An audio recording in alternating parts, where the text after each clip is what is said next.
दोस्तों स्वागत है आपका भारत की बात में। दोस्तों आज भारत की बात में पूरे देश भर की टॉप न्यूज लेकर आए हैं आपके लिए। दोस्तों वीडियो स्टार्ट करने से पहले आपसे एक रिक्वेस्ट है, अगर आप नए आए इस चैनल पर तो फिर चैनल को सब्सक्राइब करके बेल आइकन भी प्रेस कर दीजिए और साथ में वीडियो को लाइक कीजिए, अपने दोस्तों के साथ शेयर भी कीजिए। तो चलिए दोस्तों स्टार्ट करते हैं आज की पूरे देश भर की टॉप न्यूज। दोस्तों कर्नाटक में मस्जिदों में रात 10 बजे से सुबह 6 बजे तक लाउड स्पीकर इस्तेमाल पर रोक लगा दी गई है। जी हां, दरगाहों और मस्जिदों पर बजने वाले लाउड स्पीकर को लेकर सर्कुलर जारी कर दिया है। जी हां, इस सर्कुलर में रात 10 बजे से लेकर सुबह 6 बजे तक मस्जिदों में लाउड स्पीकर के इस्तेमाल पर रोक लगा दी गई है। साथ ही दिन में लाउड स्पीकर की आवाज की तेजी को एयर क्वालिटी स्टैंडर्ड्स के मानकों के हिसाब से रखने को कहा गया है। जी हां, इसके अलावा लाउड स्पीकर का इस्तेमाल आजान और जरूरी सूचनाओं के ऐलान के लिए ही करने को कहा गया है। इसके अलावा सलत, जुमा खुतबा, बयान और अन्य धार्मिक कार्यक्रमों के दौरान मस्जिद प्रांगण में मौजूद स्पीकर का ही इस्तेमाल करने को कहा गया है। साथ ही किसी भी अवसर पर मस्जिदों के आसपास या फिर मस्जिद में ऊंची आवाज के पटाखों के इस्तेमाल करने के पर भी पाबंदी लगा दी गई है। इसके अलावा पर्यावरण अधिकारी से सलाह करके ध्वनि तंत्र लगवाने की बात कही गई है। साथ ही मस्जिदों के अंदर मुअज्जिन को एम्पलीफायर के इस्तेमाल का प्रशिक्षण देने की भी बात की गई है। इसके अलावा कहा गया है कि दरगाह और मस्जिदों में खाली पड़ी जगहों पर फलदार और छायादार पेड़ लगाया जाए। इसके अलावा संभव हो तो फिर इन जगहों पर पशु पक्षियों के लिए पानी पीने के लिए टंकी भी लगाया जाए। साथ ही साफ सफाई पर भी विशेष ध्यान रखने के लिए कहा गया है। धार्मिक स्थानों पर भिखारियों को बढ़ावा देने से भी बचने की सलाह दी गई है। दोस्तों करीब 1 साल पहले यही मार्च का महीना था, जी हां यही होली के आसपास के दिन थे, कोरोना ने असर दिखाना शुरू किया था और मार्च के दूसरे हफ्ते से ही देश की राज्य सरकारें अपने अपने स्तर पर कोरोना पर रोकथाम के लिए कदम उठा रही थी। किसी में लॉकडाउन की बात चल रही थी तो कहीं शादी समारोह या फिर सार्वजनिक स्थान पर भीड़ कंट्रोल के लिए कदम उठाए जा रहे थे। जी हां, अब 1 साल बीत गया है, ठीक 1 साल बीत गया है। जी हां, फिर से मार्च का महीना है और मार्च के मध्य से यानी कि मार्च के 20 से वैसा ही माहौल नजर आने लगा है जैसा कि पहले लग रहा था, यानी कि 2020 में। जी हां, पिछले साल मार्च 2020 की तरह ही राज्य सरकारों ने कोरोना के बढ़ते मामले को लेकर अलग अलग कदम उठाने शुरू कर दिए हैं। जहां कई शहरों में नाइट कर्फ्यू लग गया है तो कई इवेंट कैंसिल कर दिए जा रहे हैं। दोस्तों आंध्र प्रदेश निकाय चुनाव में जगन मोहन रेड्डी की भारी जीत से बीजेपी को एक कड़वी सीख मिल गई है। जी हां, बीजेपी ने उन्हें ईसाई मुख्यमंत्री कहा था और टीडीपी ने उन पर भ्रष्टाचार का आरोप लगाया था, लेकिन वाईएस जगन मोहन रेड्डी आंध्र प्रदेश के निकाय चुनाव में विजेता निकले। जी हां, वोटों की गिनती 14 मार्च को पूरी हुई। जी हां, रेड्डी की वाईएसआर कांग्रेस ने चुनावी में बड़ी जीत हासिल की है। पार्टी ने 11 म्युनिसिपल कॉर्पोरेशन और 75 में से 73 म्युनिसिपल लोकल बॉडीज को अपने नाम किया है, जबकि बीजेपी के खाते में कुछ भी नहीं आया। जी हां, और तेलुगु देवस पार्टी यानी कि टीडीपी ने 75 में से सिर्फ 2 म्युनिसिपैलिटी जीती। जी हां, आंध्र प्रदेश के राजनीतिक पंडित कहते हैं कि वाईएसआर कांग्रेस की जीत ने साबित कर दिया है कि बीजेपी के सांप्रदायिक रणनीति में राज्य में काम नहीं किया। आंध्र प्रदेश में एंटी बीजेपी माहौल 2014 में राज्य के बंटवारे के समय से है। जी 2014 से पहले आंध्र प्रदेश और तेलंगाना एक ही राज्य थे। 2009 के चंद्रशेखर राव की अगुवाई वाली तेलंगाना राष्ट्र समिति यानी कि टीआरएस ने अलग तेलंगाना राज्य के लिए कई आंदोलन किए हैं। केंद्र में कांग्रेस की यूपीए सरकार राज्य का बंटवारा नहीं करना चाहती है, लेकिन विपक्षी बीजेपी ने तेलंगाना के निर्माण को अपना समर्थन दिया है। दोस्तों प्रधानमंत्री नरेंद्र मोदी 26-27 मार्च को बांग्लादेश के दौरे पर होंगे। जी हां, सरकारी सूत्रों के मुताबिक बांग्लादेश की प्रधानमंत्री शेख हसीना ने मोदी को बांग्लादेश के 50वें स्वतंत्रता दिवस समारोह में शामिल होने के लिए आमंत्रित किया है। जी हां, बांग्लादेश इस साल 3 महत्वपूर्ण उत्सव मना रहा है, जिसमें देश के पहले प्रधानमंत्री शेख मुजीबुर रहमान का जन्म शताब्दी महोत्सव, भारत और बांग्लादेश के बीच राजनयिक संबंध स्थापित होने के 50 साल पूरा होना तथा बांग्लादेश की आजादी के 50 साल भी पूरा हो रहे हैं। जी हां, मोदी इससे पहले 2015 में बांग्लादेश गए थे। दोस्तों पेट्रोल और डीजल की बढ़ती दामों से परेशान लोगों को पता भी नहीं चला कि उनकी रसोई में महंगाई की आग पहुंच चुकी है। जी बीते 2 महीनों में सरसों के तेल और रिफाइंड के दामों में भारी उछाल आया है। इसकी वजह से घरों का बजट बिगड़ गया है। आलम यही कि बीते दिनों में सरसों के तेल में 10 से 15 रुपए और बीते 2 महीनों में 30 से 40 रुपए प्रति किलो तक का इजाफा हुआ है। ऐसे ही तेजी रिफाइंड के दाम में भी बने हुए है। महंगाई का असर थोक और खुदरा मार्केट में जबरदस्त तरीके से पड़ा है। खुला सरसों का तेल तेल जो एक महीने पहले 100 से 110 रुपए प्रति किलो था, वह अब 150 रुपए से 160 रुपए प्रति किलो तक पहुंच गया है। यह वही अच्छी क्वालिटी सरसों का तेल 120 से 125 रुपए प्रति किलो बिक रहा था, उसका दाम 160 से 170 रुपए प्रति किलो हो गया है। थोक कारोबारियों का कहना है कि थोक बाजार में तेल के प्रति टीन के दाम 600 से 800 रुपए तक बढ़ गए हैं। यह वही पाम ऑयल का जो टीन 900 रुपए तक हुआ करता था, वर्तमान में लगभग दोगुने होकर 1900 रुपए प्रति टीन बिक रहा है। जी हां, 1800 रुपए में बिकने वाला तेल 22 रुपए तक पहुंच गया है। जी हां, इसी तरीके से रिफाइंड ऑयल का टीन 1400 रुपए से बढ़कर 2000 रुपए प्रति टीन हो गया है। दोस्तों, अब राशन कार्ड बनवाने के लिए दर दर भटकने की कोई भी जरूरत नहीं है। जी हां, अब हम आपको जो डॉक्यूमेंट्स के बारे में बता रहे हैं, उस डॉक्यूमेंट के साथ मिनटों में आपका राशन कार्ड बन जाएगा। जी हां, सरकार देश में गरीबों तक राशन पहुंचने की हर संभव कोशिश कर रही है। इसी को देखते हुए सरकार ने पिछले साल देश में one nation one ration card की व्यवस्था को लागू कर दिया है। इस योजना के लागू होने के बाद किसी भी राज्य का व्यक्ति पूरे देश में कहीं भी सस्ते दामों में राशन ले सकता है। जी हां, इस सिस्टम के आने के बाद लोगों के लिए राशन कार्ड का होना और भी जरूरी हो गया है। जी हां, अगर आपके पास अभी तक राशन कार्ड नहीं है तो फिर घबराने की कोई भी जरूरत नहीं है। जी हां, आप घर बैठे बैठे अपने स्मार्टफोन से ऑनलाइन राशन कार्ड के लिए अप्लाई कर सकते हैं और इसे बनवा सकते हैं। जी हां, इसके लिए सभी राज्यों ने अपनी ओर से वेबसाइट बनाई है। आप जिस भी राज्य के रहने वाले हैं, जिस भी स्टेट के रहने वाले हैं, वहां की वेबसाइट पर जाइए और राशन कार्ड के लिए अप्लाई कर दीजिए। जी हां, वह व्यक्ति जो भी भारत का नागरिक है, वह राशन कार्ड के लिए अप्लाई कर सकता है। 18 साल से कम उम्र के बच्चे का नाम पेरेंट्स के राशन कार्ड में शामिल किया जाता है। हालांकि 18 साल से ऊपर वाले अपने लिए अलग राशन कार्ड के लिए अप्लाई कर सकते हैं। इसके लिए आपको आधार कार्ड की जरूरत पड़ेगी। दोस्तों, सऊदी अरब में काम कर रहे भारतीय कामगारों के लिए बड़ी खबर सामने आ रही है। जी, अब सऊदी अरब के अलग अलग देशों में काम कर रहे भारतीय लोग अपनी मर्जी से नौकरी बदल सकेंगे, साथ ही वे जब चाहे अपने देश आ जा सकेंगे। जी, अभी तक नौकरी बदलने और मर्जी से स्वदेश यानी कि अपने देश आने की आजादी नहीं थी, लेकिन सऊदी अरब ने कामगारों के लिए एक नई प्रणाली शुरू की है, जिससे भारतीय लोगों को बड़ा फायदा मिल सकता है। सऊदी अरब ने जिस नई प्रणाली का ऐलान किया है, उसका नाम कफाला प्रायोजन प्रणाली है।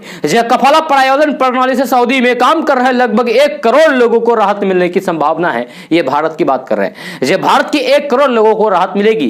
अगर भारतीय कामगार अपनी नौकरी से संतुष्ट नहीं है तो वे अपनी मर्जी से नौकरी बदल सकेंगे सऊदी में। जी हां, और अपने मुताबिक नौकरी पा सकेंगे। नौकरी के दौरान वे जब चाहे अपने देश वापस लौट के आ सकेंगे। इस पर किसी भी तरीके की कोई भी रोक नहीं होगी। सऊदी अरब में काम कर रहे लोगों की अक्सर शिकायत आती रहती है कि जिस काम के लिए उन्हें वीजा मिलता है, कभी कभी वे काम नहीं देकर कुछ और काम कराया जाता है। वहां के कानून भारतीय लोगों को ऐसी आजादी नहीं देता कि जिससे वे अपनी नौकरी बदल सके और जैसा काम चाहे वैसा कर सके। इससे छुटकारा देने के लिए सऊदी अरब की सरकार ने कफाला प्रायोजन सिस्टम लागू किया है। पिछले साल नवंबर में सरकार ने कफाला प्रायोजन प्रणाली में कुछ बदलाव करके कफाला प्रायोजन प्रणाली लागू करने का वादा किया था। 14 मार्च को सऊदी सरकार ने इसे लागू भी कर दिया है। यह सिस्टम लागू होने से सऊदी में काम करने वाले लगभग 1 करोड़ भारतीय लोगों को फायदा होगा। भारतीय कामगारों की शिकायत रहती है कि कंपनियां उनका शोषण करती है, ज्यादा काम कराया जाता है लेकिन उनके मुताबिक पैसे नहीं मिलते हैं, यहां तक कि अपने देश भी नहीं आने दिया जाता है। यह कंपनियों की इस मनमानी को खत्म करने के लिए सऊदी सरकार ने कफाला सिस्टम लागू किया है। नए नियम के मुताबिक कंपनियों के गलत बर्ताव और शोषण की स्थिति में कामगार अब नौकरी बदल सकेंगे। वे जहां चाहे वहां अप्लाई करके नई नौकरी पा सकेंगे।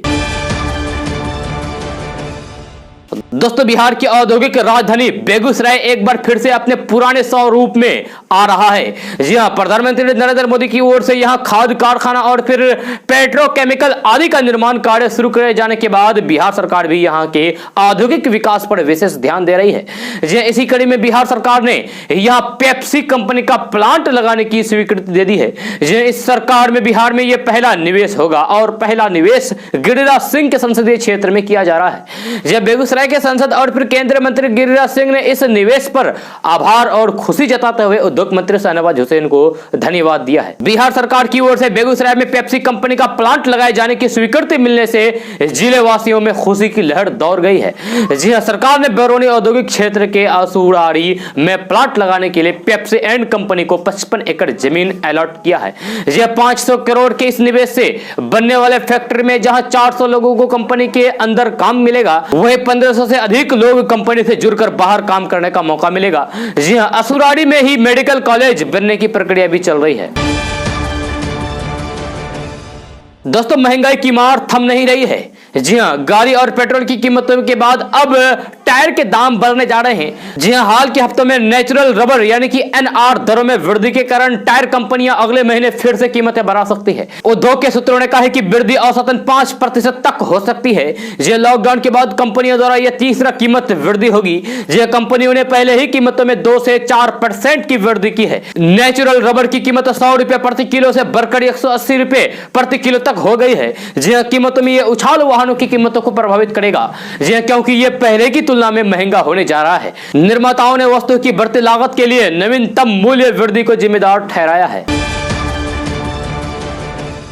दोस्तों बिहार सरकार ने शराबबंदी को लेकर बड़ी कार्रवाई की है। मद्य निषेध विभाग ने कल 5 से 10 बजे तक पूरे राज्य में एक साथ शराब के खिलाफ स्पेशल ड्राइव चलाया। 5 घंटे तक सभी जिलों में उत्पाद विभाग के अधिकारियों ने सड़क पर उतरकर जांच की, जिसमें 1.25 करोड़ रुपए से अधिक की अवैध शराब पकड़ी गई। इसके अलावा बैंक से 29 लाख रुपए भी जब्त किए गए। दोस्तों क्या आपको पता है कि 2024 के लोकसभा चुनाव से पहले बुलेट ट्रेन हिंदुस्तान में चल पड़ेगी। जी हां, अहमदाबाद से मुंबई बुलेट ट्रेन को 2023 के अंत तक बन जाना था, लेकिन महाराष्ट्र में जमीन अधिग्रहण न होने के कारण सरकार अब इसे 2024 चुनाव से पहले शुरू करना चाहती है। पर इस अवधि में पूरे बुलेट ट्रेन रूट को बना पाना संभव नहीं है। ऐसे में अब इसे पूरे रूट के सिर्फ गुजरात वाले हिस्से में शुरू करने की योजना है। जी पर यह भी इसलिए संभव नहीं है क्योंकि 2024 में गुजरात हिस्से के बन जाने के बाद भी 1.5 साल का और समय ट्रायल रन को देना होगा और उसके बाद ही यात्री सेवा शुरू हो जाएगी। जी हां, ऐसे में अब रेल मंत्रालय की नई प्लानिंग के मुताबिक 2024 के आम चुनाव से पहले बुलेट ट्रेन के गुजरात हिस्से में ट्रायल रन शुरू किया जाएगा।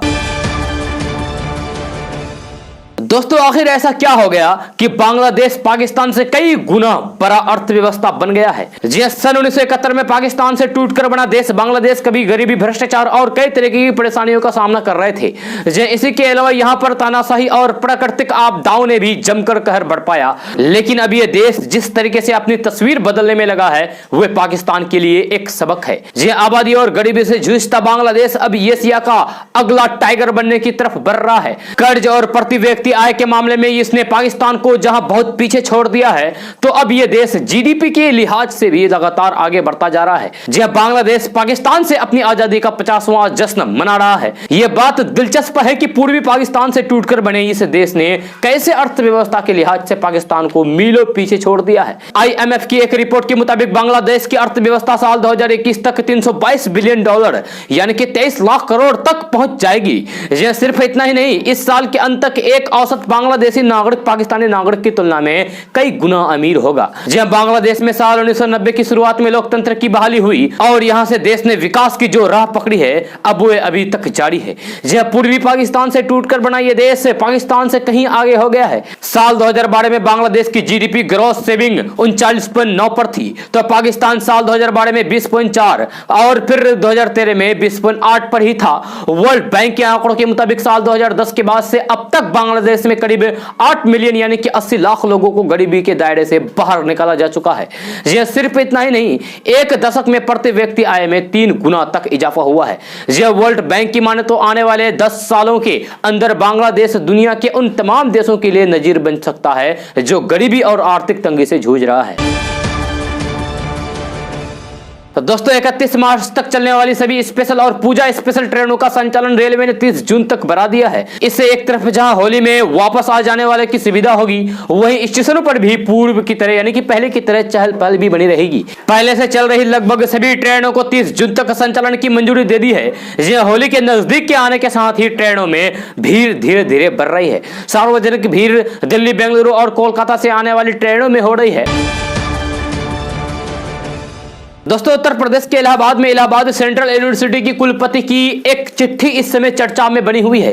जी मिली जानकारी के मुताबिक प्रोफेसर संगीता श्रीवास्तव ने स्थानीय डीएम को चिट्ठी लिखी है कि और शिकायत की है कि वे मस्जिद में होने वाली अजान से उनकी नींद में खलल पड़ रही है। जी ऐसे में इस मामले में कुछ कार्रवाई की जाए। जी हाँ, दरअसल प्रोफेसर संगीता श्रीवास्तव ने प्रयागराज यानी कि इलाहाबाद के डीएम को चिट्ठी लिखी है और उसमें कहा गया है कि रोज सुबह करीब 5:30 बजे मस्जिद में अजान होती है। ऐसे में लाउड स्पीकर की तेज आवाज उनकी नींद में खलल डालती है। जी हाँ, वैसे कुलपति ने यह भी शिकायत की है कि अजान के कारण नींद बाधित होती है और फिर बाद में उन्हें नींद नहीं आती है। जी हाँ, जिसके कारण पूरे दिन सिर में दर्द बना रहता है और इसका असर उनके कामकाज पर भी पड़ता है। दोस्तों, उत्तर प्रदेश के अलीगढ़ जिले में सत्यप्रकाश शर्मा नामक बुजुर्ग और उनकी पत्नी रुक्मणी शर्मा ने ऐसा काम किया है जो कि देश में अब तक कभी नहीं हुआ है। ये दंपति करीब 300 किलो का एक ताला बना दिया है। इतना ही नहीं, ताला बनाते हुए उन्हें 1 साल हो चुका है। ये काम पूरा होने में अभी 1-2 और महीने लग सकते हैं। इस बारे में सत्यप्रकाश शर्मा का कहना है कि यह ताला बनाने में करीब 1 लाख रुपए खर्च हो चुके हैं। सत्यप्रकाश शर्मा दरअसल अलीगढ़ के एक ताला कारीगर है।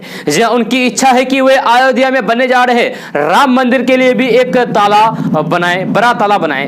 उन्होंने कहा कि मेरे यहाँ 100 साल से भी ज्यादा पहले से ताला बनाने का काम धंधा चल रहा है। अलीगढ़ के ताला का दुनिया भर में नाम है और अलीगढ़ की पहचान हो, इसलिए हमने ये 300 किलोग्राम का ताला बनाया है। मैं राम मंदिर के लिए भी ताला बनाना चाहता हूं। ताले के बारे में सत्यप्रकाश शर्मा कहते हैं कि अभी 6 लीवर का ताला तैयार हुआ है। 6 फीट 2 इंच लंबे और 2 फीट 9.5 इंच चौड़े ताले को बनाने में 65 किलोग्राम से ज्यादा पीतल का इस्तेमाल किया गया है। 3 फुट 4 इंच की चाबी बनाई गई है। इसका वजन यानी कि इस चाबी का वजन 25 किलोग्राम से भी ज्यादा है।